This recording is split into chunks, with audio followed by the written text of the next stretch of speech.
Brian, you use the terms stub and italic interchangeably.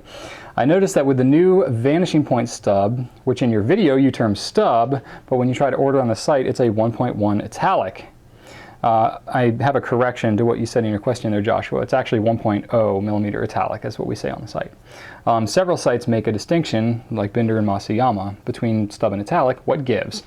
Okay, so they are actually technically separate terms. If you look at the video that I have, Fountain Pen 101, nib sizes and grinds, I talk about the difference between a crisp italic, a cursive italic, which is a little more rounded edges, and then a stub, which is even more rounded than a cursive italic.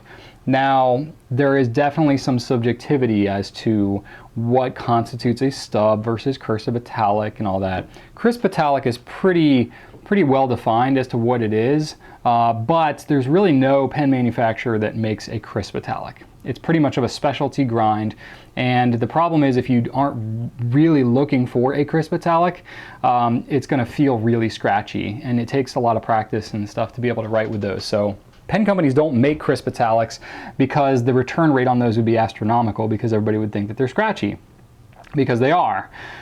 So they tend to round them out into stubs so that you get some line variation, you know, usually pretty distinctive line variation, but it still doesn't feel scratchy. It still feels pretty rounded and pretty smooth as you're writing. So pretty much everybody grounds them as stubs.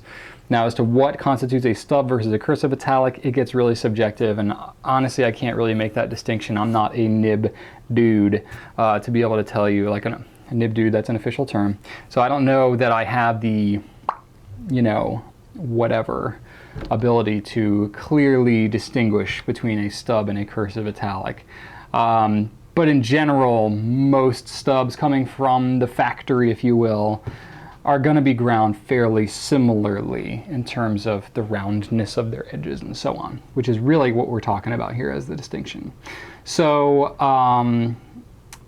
basically it comes down to using the terms interchangeably. So you have companies like Lamy that call their nibs italic. Pilot's actually calling this one a stub, but most companies don't call them stubs. Most companies call them italics. So it's kind of confusing in that way. Really, everybody's making stubs. People call them both stubs and italics. I think more pen companies call them italics. So what happened, and the reason we have it as italic on our site, is that we standardized on that when we started building our new website last year, because most of the pens that we were carrying, the companies officially called them italics, and that's what most people were searching for, and that's what most people were familiar with in terms of searching for a specific nib or a specific brand. So we standardized on that so that we could have a filtered search on our site, and you could search by, you know, italic nib, and that would be kind of the most common term. Now, being completely correct, really they're all stubs. So it is a little bit confusing, but once you kind of understand that basically everything you're looking at, whether it's called italic or stub, is really a stub, that makes things a little bit easier. Now, if you are getting something custom ground from a nibmeister, that's when you need to really distinguish it. And you can ask them too what it is that they're actually doing, because there's going to be a little more one-on-one interaction with them.